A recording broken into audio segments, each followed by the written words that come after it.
The test is in 4 parts: Part 1, Part 2, Part 3, and Part 4. Now look at Part 1. Part 1. You will hear a man called Ken talking on the phone to a friend called Liz about holiday accommodation. First, you have some time to look at questions 1 to 6.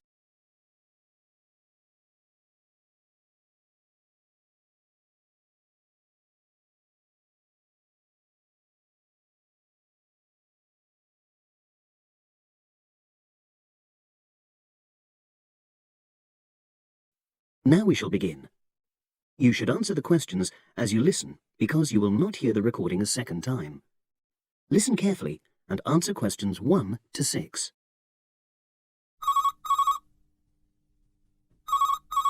Hello? Hi Liz, it's Ken here. Hi, Ken. Nice to hear from you. Are you... This is just a quick call, but Mary and I have just been talking about our summer holiday. We haven't booked a place yet, and we've left it a bit late. We were just wondering if you know of any holiday rentals in your area. It's so nice there.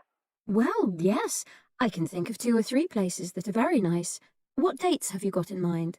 The 10th of July to the 22nd of July. Oh, yes. That is quite soon, isn't it? Well, there's a place near here called Moonfleet.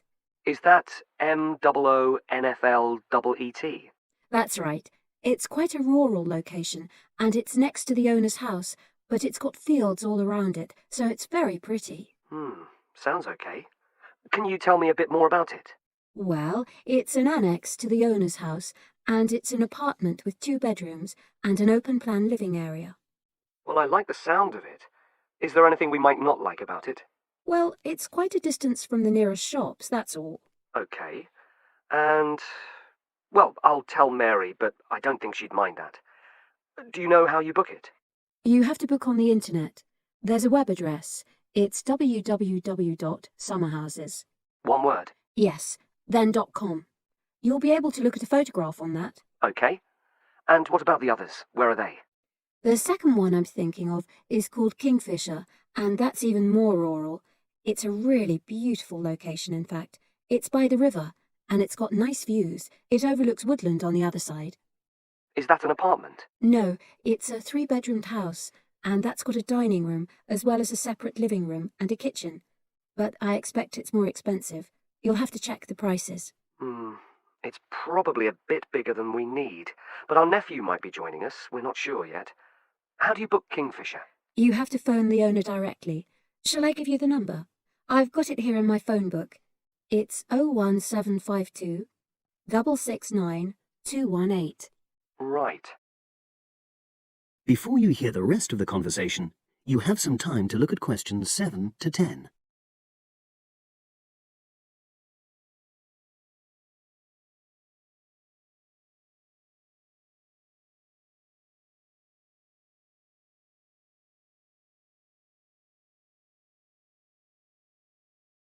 Now listen and answer questions 7 to 10. And you mentioned a third place? Yes, there's a house that my sister stayed in last year.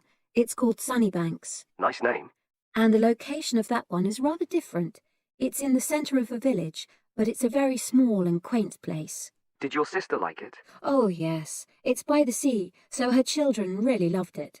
What's the accommodation like? I'm not sure about the number of rooms, because I haven't been in it myself, but I think she said it's quite spacious, and I know it's got its own garden. It's not very big, but it's not shared with anyone else, and it's supposed to be very pretty. Any snags? Problems? The only other thing I can think of is that there's nowhere for parking. The streets are too narrow, so you have to leave your car somewhere else and then walk to the house. It's only about 10 minutes away, but... Okay. Well, I don't think it matters personally. How do you book it? There's an agent you have to contact. I don't know his details, but I can ask my sister and let you know tomorrow. Thanks, Liz. That'd be great. I'll talk to Mary and see what she says. Thanks for your help. That's okay, Ken. I'll speak to you again tomorrow. I hope you find what you're looking for. That is the end of Part 1. You now have half a minute to check your answers.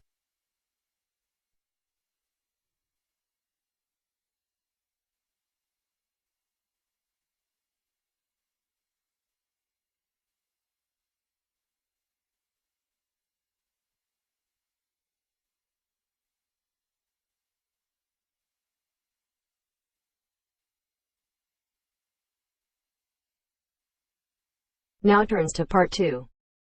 Part 2. You will hear two students talking about a school project. First, you have some time to look at questions 11 to 15.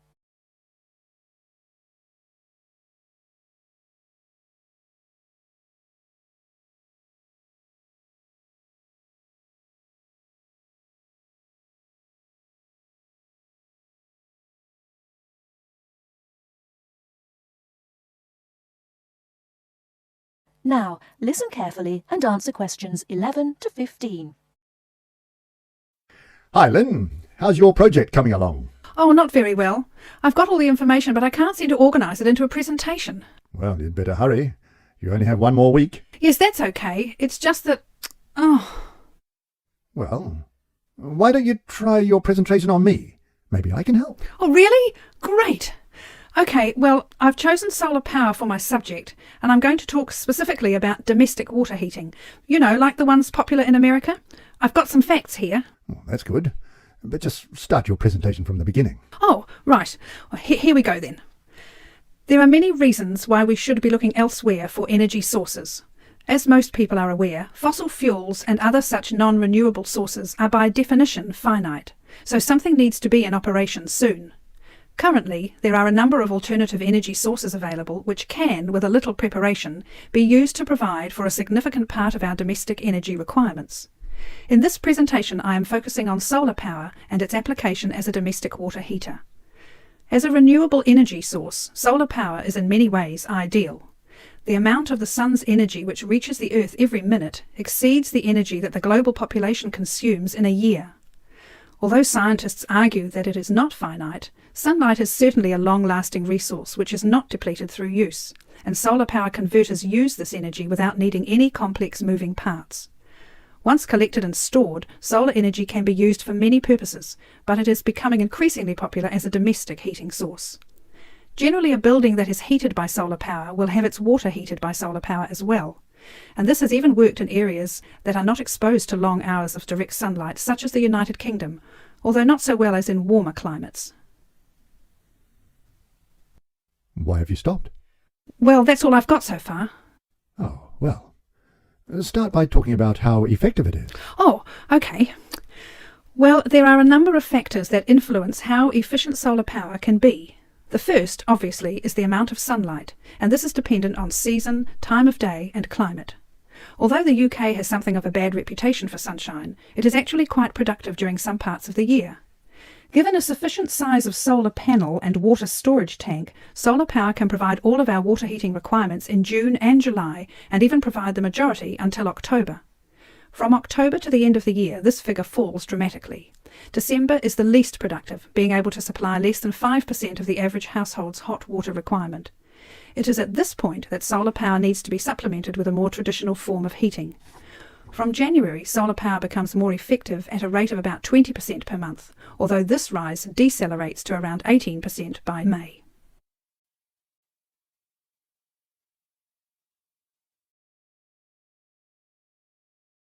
Before you hear the rest of the talk, you have some time to look at questions 16 to 20.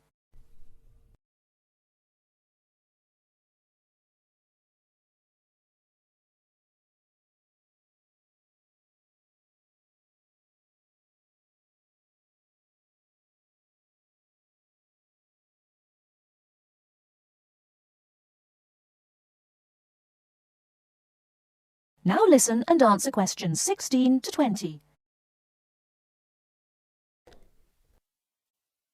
Now say something about this water heater. Do you have any information about that? Oh yes, I've got an illustration of a water tank here. Well, that's good, but you'll have to describe it. Right. Well, the ideal water tank in the UK has a capacity of 45 to 50 litres, but must be at least 40 litres to be effective. The solar coil is put in the bottom of the tank to heat the water. Now remember that solar heated water will not get quite as hot as fossil fuel water heaters. The bottom half of the tank is normally 20 degrees, and this is why it is important not to have a tank that is too large, as that would take too much energy to heat. In this illustration, it rises to 40 degrees from halfway up. Don't forget that hot water rises, so the top third of the tank is the hottest, and reaches an average temperature of 65 degrees. And what's this second layer around the tank? Oh, that's insulation. Because the tank is often either outside or just under the roof, rigid foam is used as an insulation layer. It should be at least 80 millimetres thick all around. Well, that seems like a good presentation. All you need to do is to prepare some short notes and a larger illustration so you can use it as a demonstration and you'll be fine. Oh, you think so? Well, thanks very much for the help. Maybe I could do the same for you one day. Maybe. Anyway, I have to go. Good luck. Thanks. Bye. That is the end of part 2. You now have half a minute to check your answers.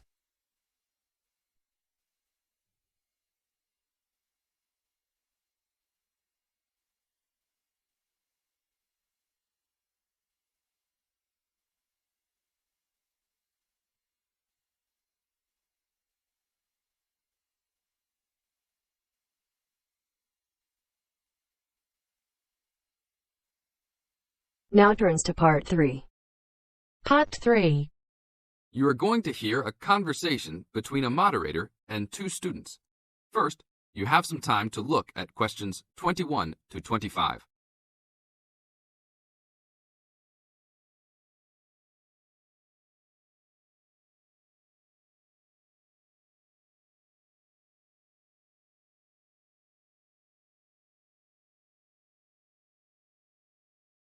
Now listen to the tape and answer the questions. Today we will hear two views of the book Fast Food Nation, The Dark Side of the All-American Meal by Eric Schlosser. Many have deemed this a fascinating socio-cultural report that explains how the development of fast food restaurants has led to the standardization of American culture, widespread obesity, urban sprawl and more. Well, I think that Schlosser's book promises a lot but delivers less than a highly hyped fast food meal. The book is not well written, and it lacks organization as it skips around in its telling of fast food horror stories. And then he spends a great deal of time on Walt Disney and bashing Disneyland.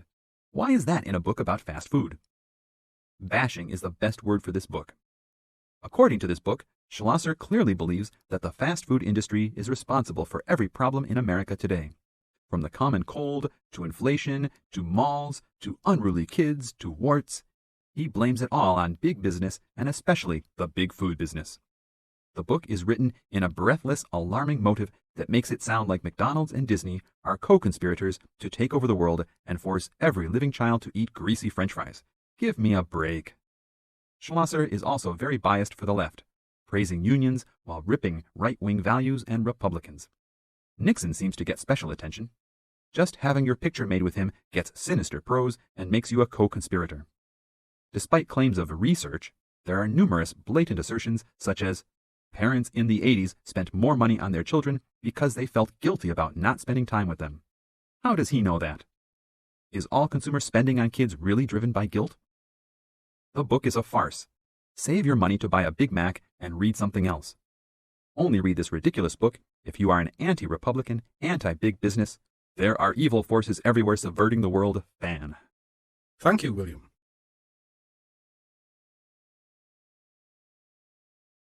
Now look at questions 26 to 30.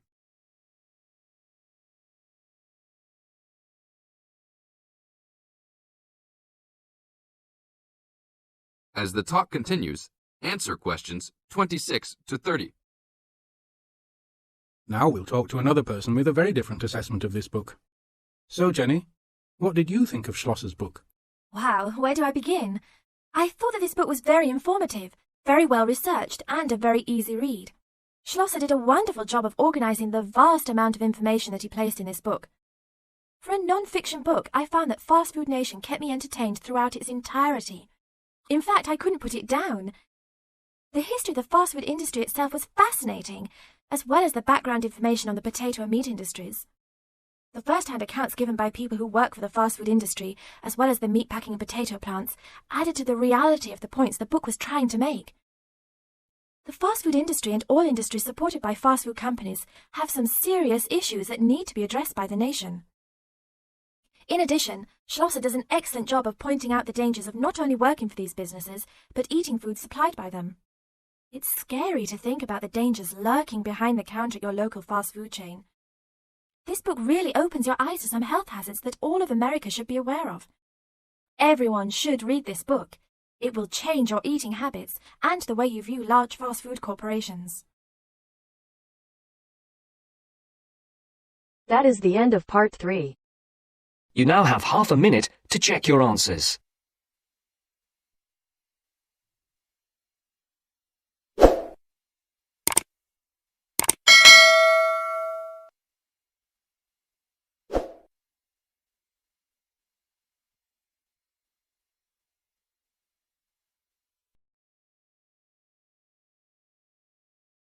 Now turns to part 4.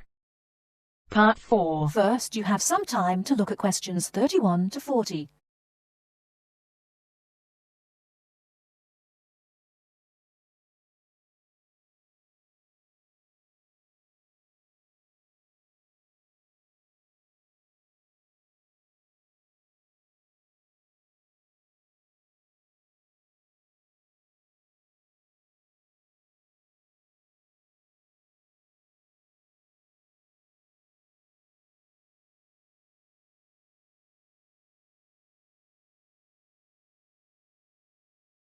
Now listen carefully and answer questions 31 to 40.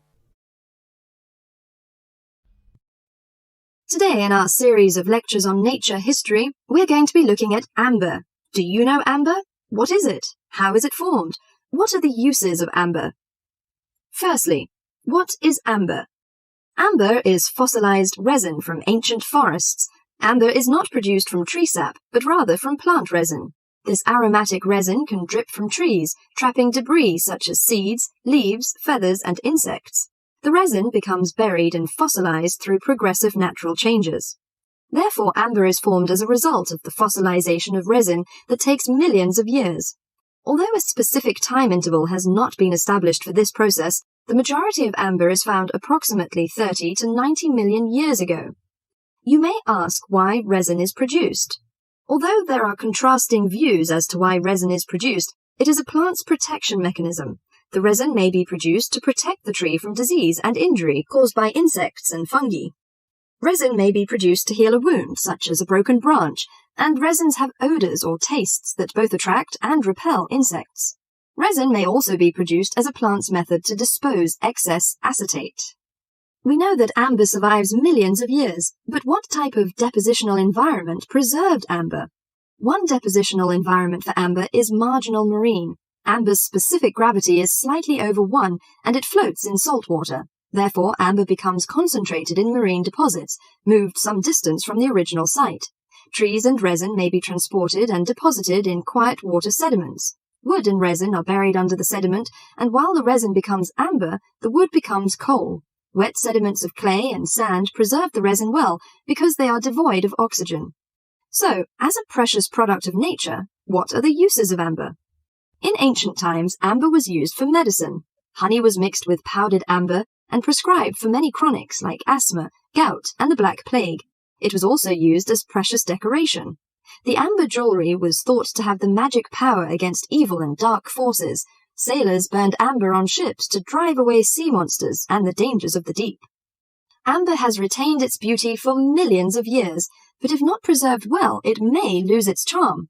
The softness and brittleness is likely to be attacked by chemicals and requires some special care in handling and storing, so do not put your amber jewelry on before hairspray and perfume is applied, because it will likely create a whitish coating on the amber that may be permanent. If you want to string the amber beads on silk or linen thread, remember to string them with knots between each bead to prevent mutual rubbing and chipping. Amber jewelry should not be stored where it can rub against metal or other jewelry, and storage in a soft cloth is best. Never put amber jewelry in a steam cleaner, which would shatter the gem. Never let amber come in contact with soaps or commercial jewelry cleaning solutions, which can dull the finish. Keep amber away from common kitchen substances such as salad oil, butter, and excessive heat of ovens and burners. Dust and sweat can be removed with clean, cool water and a soft cloth. Never use hot water. The amber can be dried and rubbed with clear olive oil, then rubbed with a soft cloth to remove excess oil and restore the polish. The last thing I'd like to mention is the storing of amber. Amber should not be placed near heating ducts or in direct sunshine, and avoid exposure to sudden changes of temperature. Well, that's all for amber today. Hope you enjoy this precious product of nature and have the luck to own one. That is the end of part 4. You now have half a minute to check your answers.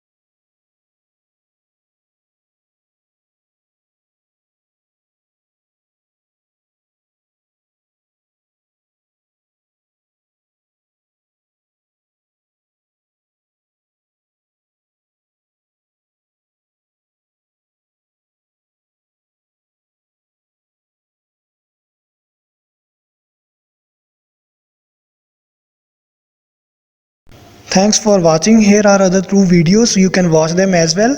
And if you haven't yet subscribed my channel, please subscribe it and hit the bell icon for my upcoming videos, and share these all videos among your friends.